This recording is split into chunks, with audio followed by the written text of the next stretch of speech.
What are the details of the grotesque anatomical modifications of each of the 32 Cenobites shown throughout the Hellraiser film series? Which transformations are the most terrifying and the most intricate? You'll find answers to these and many other questions about every single Cenobite in this video. Don't forget to subscribe to the channel and leave a like.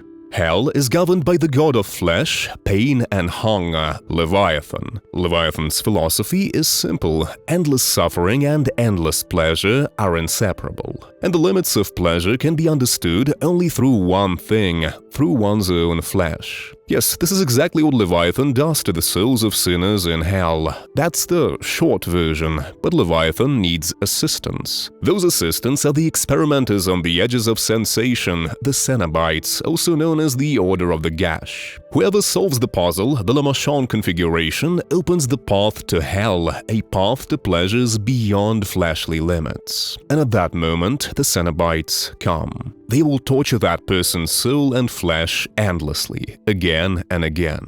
Cenobites once were human. They usually sought forbidden pleasures by using the puzzle box. Leviathan personally selected them for a vacant infernal position, the position of a Cenobite. But a Cenobite is the embodiment of suffering and obedient flesh. That is why each Cenobite must undergo a series of horrifying anatomical modifications. Those are exactly what we'll be talking about in this video. These modifications are carried out either directly by Leviathan or by other high-ranking entities of hell. Yes, the Cenobites are demonic beings, but the film series repeatedly shows that they can be wounded and even killed. This means their anatomy follows biological laws to some extent, which makes this topic even more interesting from a quasi-scientific, from a surgical point of view. We'll analyze the Cenobites in the order of the film's release, covering all 11 entries in the franchise. I've already released material about some of them on the channel, so feel free to use the timecodes to jump between different parts of the franchise. We'll talk a bit more about some Cenobites, a bit less about others, depending on their cult status and the amount of detail in the films and the lore, but in any case, we'll cover absolutely every one of them. The first two films in the series are the core of the entire franchise and its densest, darkest mythology. Together, they form the foundation of the universe and introduce the golden, most iconic lineup of Cenobites. So once Chatter's name was just Jim. It begins with a 14-year-old Jim waiting for his father to come home in terror, as Jim's father regularly does inexcusable, inadmissible things to him. One day, while in a room with his father, Jim seizes his father's blade razor and cuts his throat. Jim proceeds to accuse his mother of his father's death, and the others believe him. Jim himself ends up in an orphanage where he will also have a hard time. But there he meets a boy called Seth, and they become very close. A few years later, after leaving the orphanage, Jim plans to get a job at a leather factory, but he encounters Seth again. And Seth offers him another way to earn money. A way where he will get paid for satisfying certain needs of certain clients. At one point, young Jim meets a man who introduces himself as a client who offers him a similar job elsewhere, but with its own nuances. Jim's main task now becomes distributing Le Marchand's boxes among his new clients. In other words, young Jim literally becomes an employee of one of Hell's earthly branches. And his main employer now, but through earthly intermediaries, is the god of pleasure and flesh, known as Leviathan. To be more precise, it is one of his many names, but that's not the point. The point is that Jim will meet Seth again. Jim will want to leave with Seth, and this will not please the god of pain and flesh. And the 21-year-old Jim will be dragged into hell, where he'll go through a horrifying anatomical modification to become a well-known Cenobite, Chatterer. Therefore, Jim's hellish employer deprives him of his eyes and ears. His teeth now click in anticipation of pleasure, but he is deprived of the ability to fully savor the suffering of those who long to cross the boundaries of the forbidden. This is his punishment. The tissue around his teeth, actually his lips, is pulled to the sides with several pieces of wire. They are pulled back in an anatomically unnatural and traumatic way. As a result, his saliva is constantly mixed with blood. The pieces of wire extending from his lips are connected to a large open wound on the back of his head. The wires create constant tension, preventing his injured mouth and the wound on the back of his head from healing. There is an option that Chatter's eyes are stitched shut, but it seems to me that he is completely devoid devoid of eyes as well as ears. In addition, there's a theory that Chatter's head, apart from his mouth, is nothing but one continuous burn. However, I have a different opinion. I think that the new, demonic design of the head of a man once called Jim is yet another variation of disfiguring surgical intervention. The female Cenobite. She was once a nun known in life as Sister Nicoletta. One day she met a man seeking shelter. He sensed the fire of desire behind her moral facade and gifted her the puzzle box, the Lament Configuration. What happened next, you already know. She was taken to hell. To say it was punishment for her would be inaccurate. It was what she'd been seeking, a world without restrictions where pain and pleasure merge into one. Her most iconic visual trait is the open wound on her neck, just like the Chatter's, stretched open with a wire to prevent healing. That wound is an erogenous zone for her, as clearly seen in some scenes. Another signature feature is her unnaturally low voice for a female. This might result from trauma to her throat and vocal cords. Yes, the rasping sound the female Cenobite makes is her way of expressing emotion. And let me remind you, Leviathan or his high-ranking aides don't transform new Cenobites with a snap of the fingers or tentacles. They perform actual surgical procedures. That's to say, Nicoletta's other bodily changes have some kind of biological basis. In her case, though, they weren't just surgical. The transformation affected her on a genetic level. How do I know? Because her hair loss looks like an unintended side effect. You can still see sparse remnants of her original hair, which usually suggests tampering with the body's biochemistry. Leviathan is an artist. Through genetic modification, he aimed to reshape her skull and change her skin color, by means very different from what we'll later see with Channard. Apparently, he wanted her to resemble an alien, and he more or less succeeded. Butterball. He was always insatiable, not out of need but by nature. In life, Laszlo suffered from gluttony, yet he kept overindulging, not just in food, but in perversions and pleasures that wrecked both his body and soul. And after he opened the Lament Configuration, he was granted an eternal feast. A feast of pain that not only satisfies hunger, but teaches. Thus, Butterball was born, a body-positive and silent Cenobite whose own gluttony led him to hell. His nickname literally reflects the main modification his body underwent in the hands of Hell's engineer. He really does look as though every bit of fat in his body was rendered into a substance resembling grease. Most likely this grease was injected under his skin, maybe only in his head. Butterball's eyes are sewn shut, and yet, like the Chatterer, he navigates just fine, probably by sensing fear.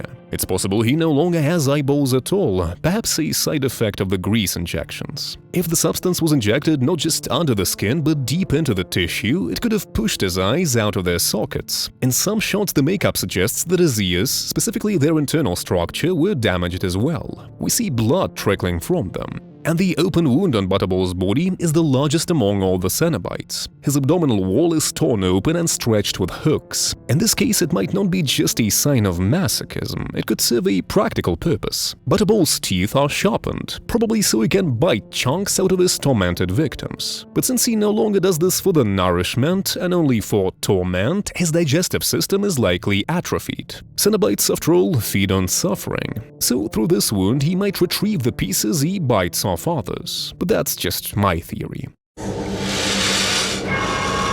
Captain Elliot Spencer wasn't a bad person. An old-fashioned English intellectual, he dedicated his life and career to military service. But the horrors he witnessed on the battlefields of World War I shattered his faith in humanity and God. It so happened that at the time Elliot Spencer opened the box, the position of the chief Cenobite in Hell was vacant. Elliot's leadership qualities, his intelligence, and of course his craving for forbidden pleasures made him an attractive candidate for the role of chief Cenobite. So let's talk about what Hell did to Elliot Spencer's body during his transformation into the Supreme Cenobite. Pinhead wears classic, for Cenobites, leather clothes. His outfit is a variation of a butcher's apron. We may often see various tools for butchering meat, or more precisely, tools for butchering human flesh, on his belt. Pinhead's masochistic elements, that is, the ones that give him eternal pleasure through pain, are open wounds in his chest that never heal and painful piercings of his abdomen. And of course, Pinhead's legendary attribute is his head, studded with nails driven into the skull. In the prequel, filmmakers showed just how long the actual actually are. When Elliot was transforming into a Cenobite, we saw the torturous process of these nails appearing in his head.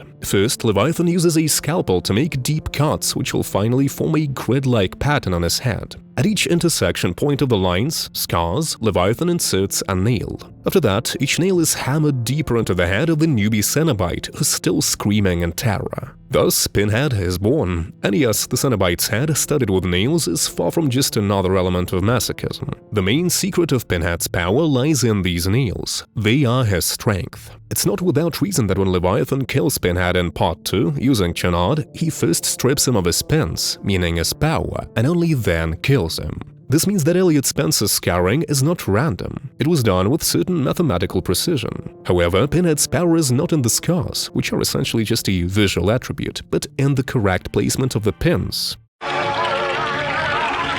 Dr. Philip Channard is a brilliant but deeply obsessed neurosurgeon who specializes in studying the brain, disorders of consciousness, and psychiatric conditions. He collected ancient books, legends, and artifacts, obsessively studying everything related to Hell, the Cenobites, and the mysterious Lament Configuration. Julia leads Channard into the very heart of the labyrinth, where Leviathan is already waiting. Leviathan approaches Channard's transformation with what can only be described as creativity. The ruler of Hell uses what we might call techno-organic variations of surgical tools. We see one device draining Channard's blood, while another injects him with some kind of blue fluid. Its purpose is clear. Leviathan is turning Channard into the very surgical instrument he so adored in life. His anatomy becomes techno-organic. A defining visual feature of the Channard Cenobite, or the Dr. Cenobite, is the wire coiled around his head by Leviathan. These wires dig painfully into his skin. And when the newborn Dr. Cenobite finally emerges from the sarcophagus, it's immediately clear the transformation isn't complete. Leviathan intends to turn him into a tool, not just figuratively, but literally. With one of his tendrils, the ruler of Hell drills into Channard's head, taking full control of his nervous system and will. The tendrils that emerge from the Dr. Cenobite's palms can morph into various surgical tools and beyond. These are Leviathan's tendrils running through Channard's body. But in constructing Channard, Leviathan made an engineering mistake. He suspended him solely by the head. That became his weak point. The entire weight of his transformed body, easily over 220 pounds, pulls downward, straining his neck, or whatever replaced it. When Tiffany solves the puzzle box, Leviathan's power weakens. Channard anchors himself with his tendrils, but Leviathan tears off his head, clearly the most fragile part of his new body.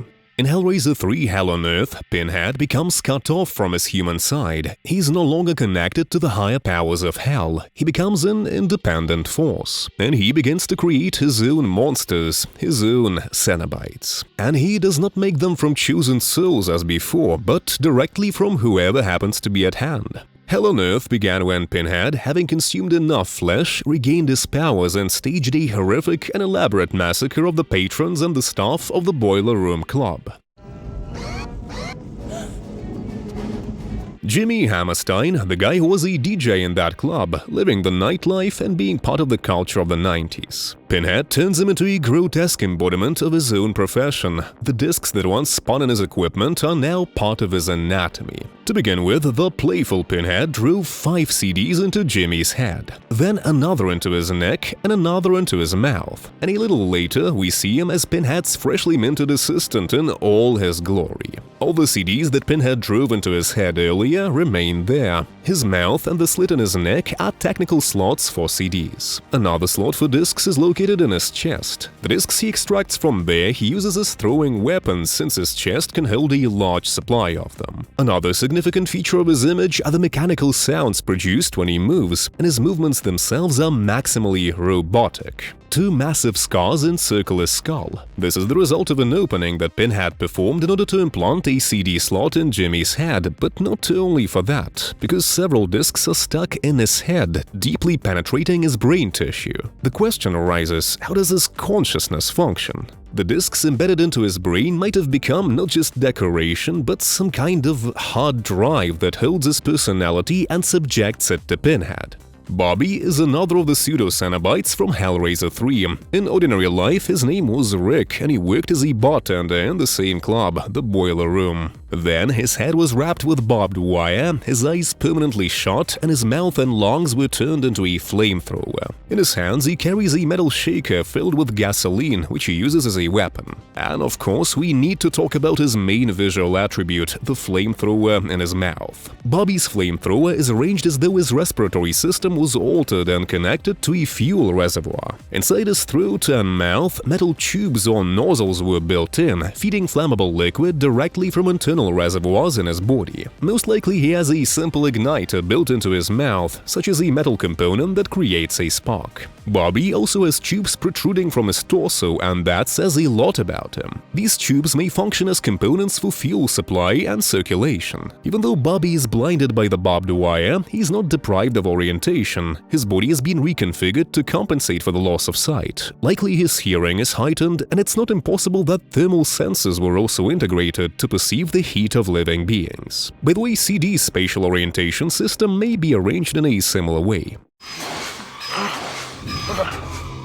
Pistonhead. That's what J.P. Monroe was called after Pinhead turned him into one of his new Cenobites. In his past life, he was the owner of the infamous club, the Boiler Room. He was a wealthy, cruel, arrogant man who even killed his own parents for an inheritance. Into Monroe's head, Pinhead inserted two real, functioning pistons that constantly move, piercing his skull. This is not just a horrific detail, but a direct allegory of sex, to which JP was obsessively devoted in life. From that moment, Monroe became noticeably duller than the other Cenobites, and he moves rather clumsily. Obviously, the pistons damaged his brain, disrupting his coordination and clarity of thought. But unlike other cases where Pinhead compensated for destroyed organs with mechanics, here he chose not to fix anything. This was a deliberate decision. Pinhead despised him for his smugness, empty lust, and arrogance. This Cenobite is more of a symbol of degradation than modification.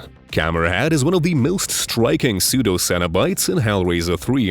In his past life, he was just an ordinary cameraman named Doc Fisher. He worked alongside Joey, the film's main heroine, but what would the sinister Pinhead want to do with such a man? Naturally, implant a camera into his head. Technically, however, it happened a little differently. Joey asked Doc to come to the club to shoot a report, but she would find Doc already dead along with the other patrons of the club, or rather, not quite dead. He was in an intermediate stage of his transformation, because Pinhead had already completely removed Doc's head and replaced it with a camera. And whatever this creature was at that moment, soon to become the Cenobite Camerahead, it was alive. So based on all this, we can assume that Pinhead didn't simply implant a camera into Doc's head. He first replaced his head with a camera and only afterward placed his old head over that camera, ultimately creating a techno-biological symbiosis of the camera and the head. The result was a creature where the camera served as the core of his consciousness and the human head was only the shell.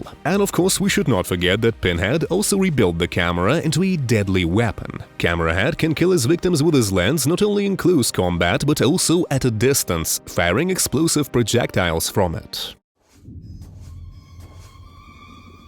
Dreamer. In her former life, she was called Terry. She was a homeless, lost girl who suffered from not being able to even dream. Terry lived around the Boiler Room Club, was connected to its owner J.P. Monroe, and happened to get caught up in the events surrounding the Pillar of Souls. When Pinhead began assembling his new entourage, he offered Terry what she had always wanted, the ability to dream. She agreed and betrayed Monroe, after which she herself became a Cenobite. In her new form, her face is stretched with hooks, her arms completely flayed below the elbows, and her throat mutilated in the style of the classic female Cenobite. But into this wound was placed a cigarette. Yes, let me remind you once again, smoking is dangerous to your health. This recalls a human addiction and shows how even such small habits Pinhead twisted into part of a new form of torment. And yes, she also likes to use cigarettes to inflict suffering on her victims. Hellraiser IV Bloodlines tells the story of the Le Marchand family stretched across 3 different eras: the past, the present, and the distant future. The ancestor of the Bloodline, a brilliant toymaker named Philippe Le Marchand, creates the box that bears his name, the infamous Lament Configuration, without realizing that he is opening a gateway to hell. For centuries, his descendants tried to correct this mistake by building devices capable of sealing the portal forever. In the 20th century, Hell's emissaries, led by Pinhead, attempt to use humans to stop this, and in the 22nd century, the last of the Lament line completes his project by turning a space station into a giant trap for Hell's servants. Unfortunately, it is with this film that the franchise begins a steady decline. Still, the Cenobites shown here, though few in number, boast a striking and memorable visual design. This is also one of the last entries in the franchise that shows a human transforming into a Cenobite. A small exception will appear in the 9th film, but we'll get to that later. Angelique is not exactly a Cenobite. Initially, she's a princess of Hell. Several centuries ago, a Parisian duke and his assistant performed a ritual in which they removed the skin of an ordinary young woman. They summoned a demon who literally filled the empty skin, wearing it like a suit. This is how Angelique was born in human form. In the 20th century, she encounters Pinhead, and at first, their ideological views differ. Angelique's preferred method of influencing people is intrigue and seduction. Pinhead, however, is convinced that only pain, suffering, and submission are truly effective. Over time, Angelique adopts Pinhead's worldview. Her new philosophy, one in which only suffering matters, is fully reflected in her appearance. Essentially, Pinhead turns her into his new Cenobite. In a sense, he acts cunningly and, so to speak, demotes Angelique in rank. We are not shown the actual process of her anatomical transformation, but based on Pinhead's lines, it feels like he carried it out with his own hands off-screen. Angelique's primary anatomical modification is the skin on her head pulled outward, exposing her skull. The flaps of skin are connected by wire to the skin on her shoulders. Yes, wire is an extremely valuable material in Hell. As with a female Cenobite, every movement of her head should cause excruciating pain, which for a Cenobite, of course, means pleasure. All in all, Angelique is probably the Cenobite with the fewest anatomical modifications. The reason is that Pinhead, like an artist, is capable of seeing beauty not only in suffering, but in beauty itself. The Cenobite twins, one of the most well-known Cenobites among fans of the franchise, are twin security guards whom Pinhead transforms into a single being. He does this because he senses their deepest fear, the fear of being separated. And now they will be together forever. Their transformation is truly grotesque. First, Pinhead immobilizes the twins with chains. Then he places a special device between their heads, one equipped with 2 drills. These drills wind the twins' flesh around themselves, creating a single bridge of tissue between them. This bridge coils onto the cylindrical device from which the drills extend. The rest of their bodies is stitched together by more conventional methods. The demonic biology of this Cenobite is probably the most complex of all. It merges intricate hellish surgery with complex hellish genetic transformation. The twins are even capable of separating from each other, each reforming a full set of limbs. But the most terrifying part is this: when the twins seek to reunite, anything organic caught between them is literally digested by their bodies. This serves not only as a horrifying form of hellish execution, but also as a feeding mechanism. One twin's face is frozen in fear, the moment when a person is still trying to understand what is happening. The other face is frozen in pain, pure suffering, the moment when understanding arrives and there's no escape. Another creature shown in the film is definitely not a Cenobite. This is the so-called Chatterer Beast, Pinhead's hellhound. According to the lore, it is a creature created by Leviathan specifically as the Cenobite's pet, shaped entirely from human flesh. It walks on all fours and looks like a living mass of reassembled human bodies. Hellraiser Inferno is a story about a personal hell. The main character is a corrupt detective who, at the scene of yet another murder, finds the Lament Configuration, opens it, and from that moment everything becomes his own private nightmare. This installment features another variation of Cenobite twins, and not the last one. The Wire twins are 2 sisters from Hell transformed into Cenobites, making them something like attendants designed to provide a specific kind of pleasure. In Inferno, they appear as 2 identical pale women in revealing latex outfits, blinded, with facial features that no longer resemble anything human, and with their abdominal regions opened and stretched apart. The defining element of their visual image is, of course, the wires, many wires. From the expanded lore, we know that they were once two idealized, pure, beautiful sisters who ended up in the labyrinth and were transformed so that they would forever accept sadomasochistic service to Leviathan as their fate. Remember how a few minutes ago we talked about Leviathan using genetic manipulation during the metamorphosis of the classic female Cenobite? It seems that in the case of the Wire twins, Leviathan went much further with this approach. The twins look even more like members of an entirely different species rather than anatomically mutilated humans. Another Cenobite shown in the film, and one who could easily become your favorite, is Torso, or Chatterer Torso.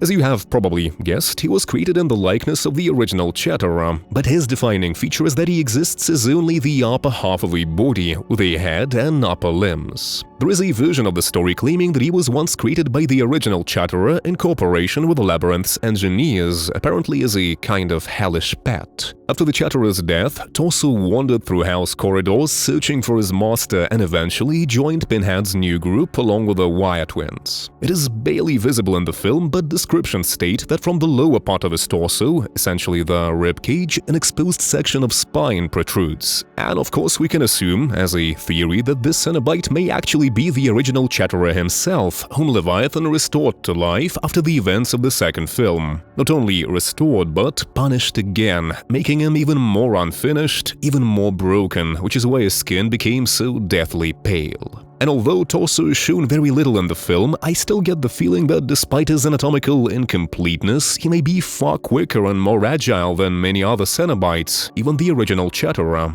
Even though Torso is nothing more than a piece of human flesh, he is still an autonomous hellish instrument of suffering. The fifth film also features a creature called the Engineer, but this is not the Engineer from the first movie, and he's not a Cenobite. This being is the personification of the protagonist's sins, a creature from his personal hell, a reflection of his inner monster. Hellraiser Hellseeker marks the return of Kirsty Corden. The car carrying Kirsty and her husband Trevor plunges into the water. Kirsty disappears and Trevor miraculously survives but loses part of his memory. He tries to understand what happened, but the reality around him seems to fall apart. In the end, it turns out that, just like the protagonist of the fifth film, he has entered a personal hell, and Kirsty is actually alive and she has made a deal with the Cenobites, her soul in exchange for several others.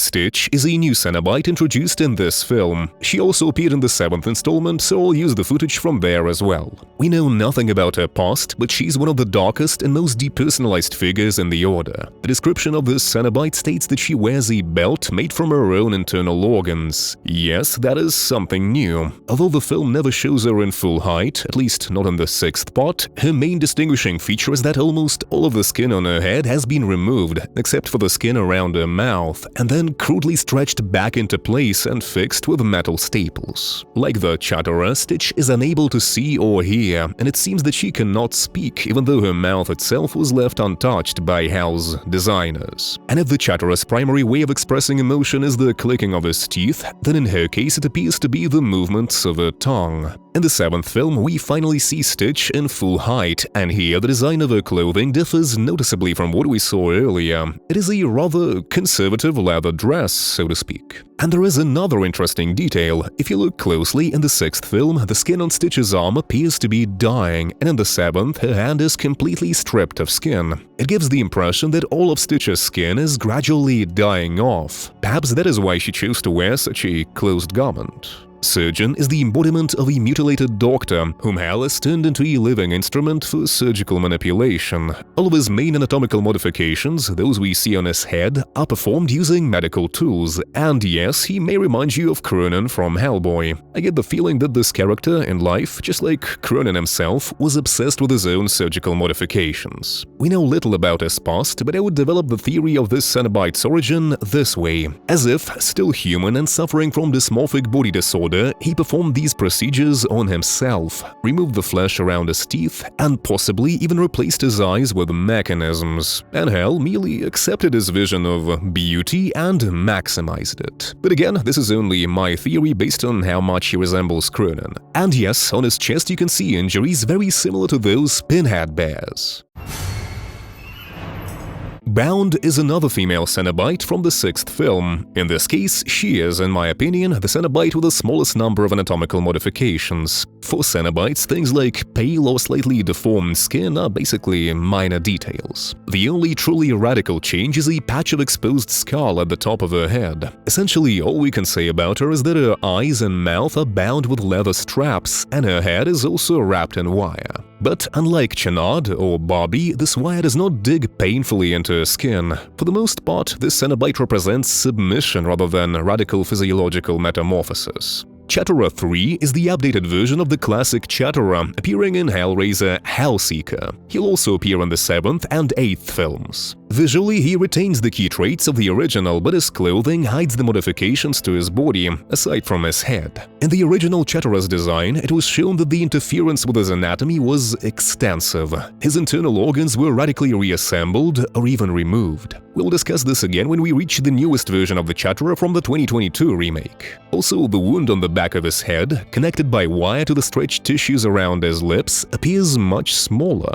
However, we see very little of him from behind to examine it in detail. We know nothing about this Chatterer's origin. Was he created from an entirely new soul that entered Hell, or did Leviathan elevate the Chatterer we saw in the 5th film and grant him a complete body, still without eyes or ears? We do not know, but we know one thing for sure: Hell has grown very fond of the appearance of the classic Chatterer. Hellraiser Deader tells the story of a journalist who travels to Romania to investigate a strange underground cult. The cult's leader claims that his followers can die and return to life, and that he intends to hack the very structure of Hell itself. Naturally, after this, reality around the protagonist begins to break apart. She starts seeing dead souls, and Pinhead warns her that the cult leader is violating Hell's rules and attempting to use the power of the puzzle box against Leviathan's will. The film features the already familiar Stitch and Chatterer 3, but there are also a couple of new Cenobites. Bound 2, who'll also appear in the 8th film. Essentially, he's the male version of the Bound Cenobite from the previous installment. There is nothing particularly new to say about him beyond that, except perhaps that it now seems some of the wires wrapped around his head go beneath the skin. In other words, the masochistic elements of Bound 2's appearance have been slightly increased. Unfortunately, the creators of the later Hellraiser films began dressing the Cenobites in full black outfits that completely cover their bodies. This means that other anatomical modifications beyond their heads are no longer shown.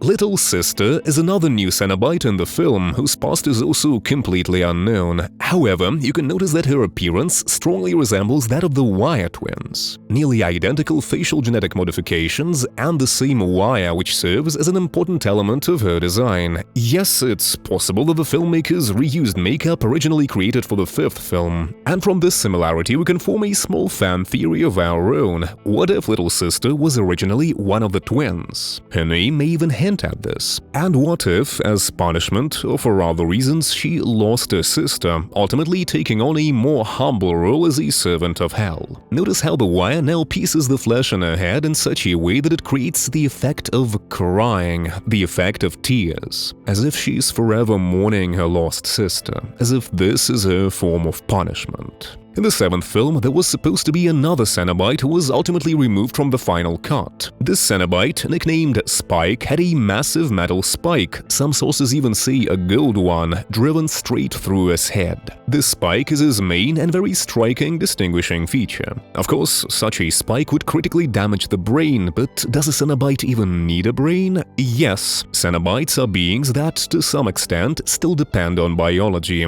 How can a Cenobite exist without a functioning brain? We'll talk about this later when we reach another interesting example. There is a fan theory about his past based on his design. It suggests that he may have been a railway worker, since the spike pierces his skull like a railroad spike.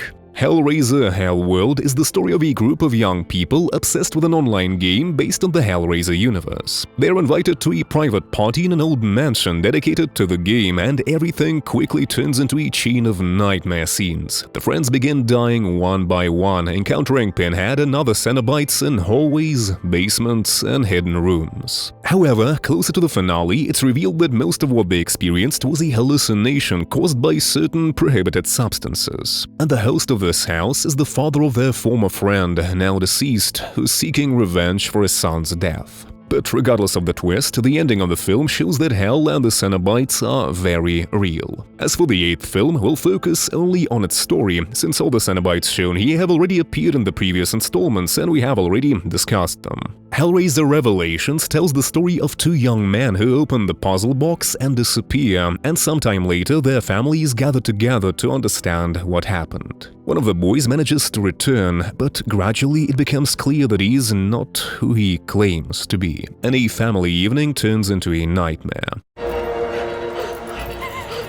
And yes, this is the installment of the franchise where we no longer see Doug Bradley playing Pinhead. Pseudo-Pinhead is a Cenobite created by Pinhead from a character named Steven after Steven was betrayed and flayed by his friend Nico. According to the official Hellraiser guides, he is considered Pinhead's devoted apprentice. Interestingly, after Steven's soul fell into the hands of the Cenobites in Hell, he was flayed once again, at least his head was. The film shows this process. After that, Pinhead placed Steven's skin back onto his skull piece by piece, fastening it with nails, and this process is also shown on screen. In other words, for Pseudo-Pinhead, the nails do not serve as a symbol of the High Priest's power, as they do for the classic version, but merely to hold the scraps of skin in place. And in this lies a certain mockery. Pseudo-Pinhead is a caricature of the original, even though he still holds the status of a full-fledged Cenobite. Female Chatterer is another variation of the Chatterer, this time a female one. Officially, she's also designated as the second variation of the classic female Cenobite, though I do not see much visual resemblance to the original female Cenobite. However, there's a clear similarity to the Wire twins. Her hairstyle, or what we can call a hairstyle, does suggest this. As with the classic Chatterer, she's blinded, she has no ears and no nose. Looking closely at her design, one can assume that she does have eyes and a nose in some form, but they are hidden beneath her deformed skin. Yes, her lips are also pulled aside using Hell's very popular wire, but this time the wire enters the flesh quite deeply into the muscle tissue.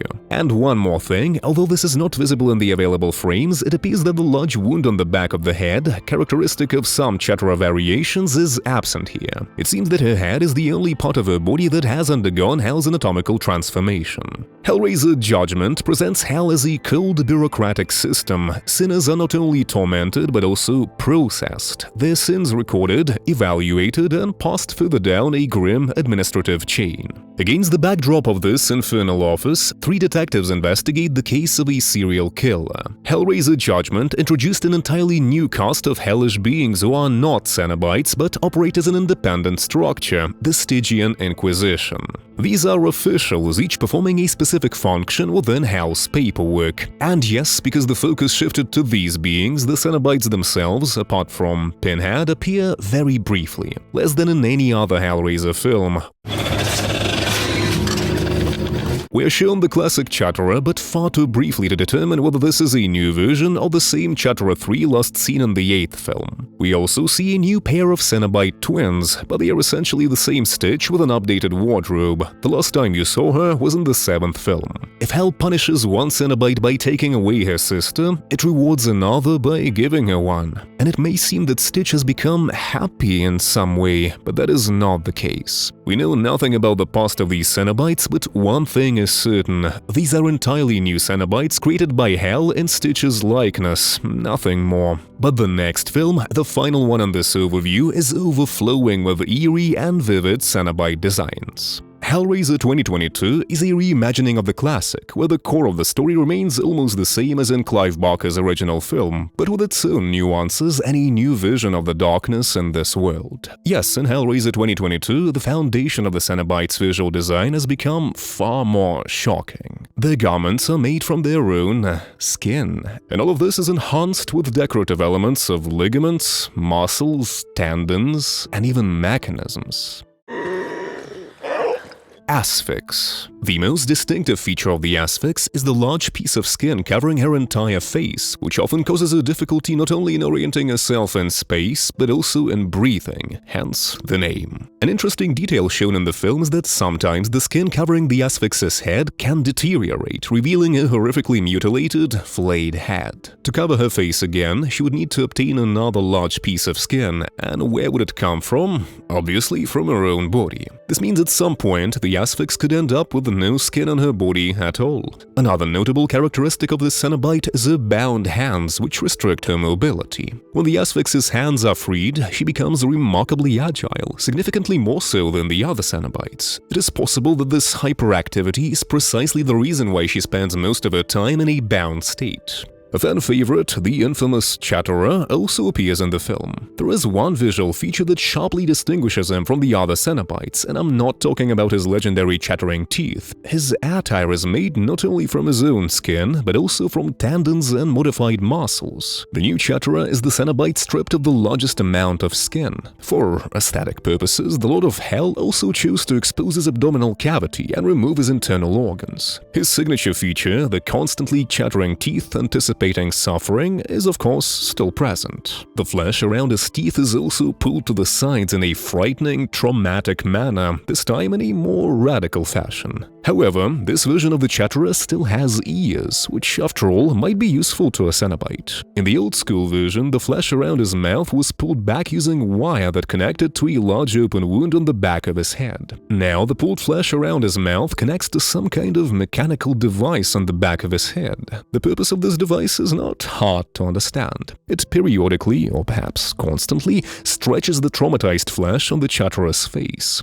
The Gasp is a Cenobite that serves as a reference to the classic female Cenobite and to Angelique. From these two Cenobites, she has borrowed two main visual attributes. Angelique's head skin was stretched to the sides, exposing her skull. The Gasp's head skin is also stretched to the sides, but her skull is not exposed, meaning her skin is pulled to its biological limit. Into the stretched skin of her head, thick wire has been inserted, serving as a rigid frame. This turns the Gasp's mutilation into a kind of headpiece. This anatomical modification is connected to the other one, the visual attribute of the classic female Cenobite with the open wound on her neck, in this case greatly maximized. As with the classic female Cenobite, mutilated vocal cords and larynx lose elasticity, causing the voice to sound deeper.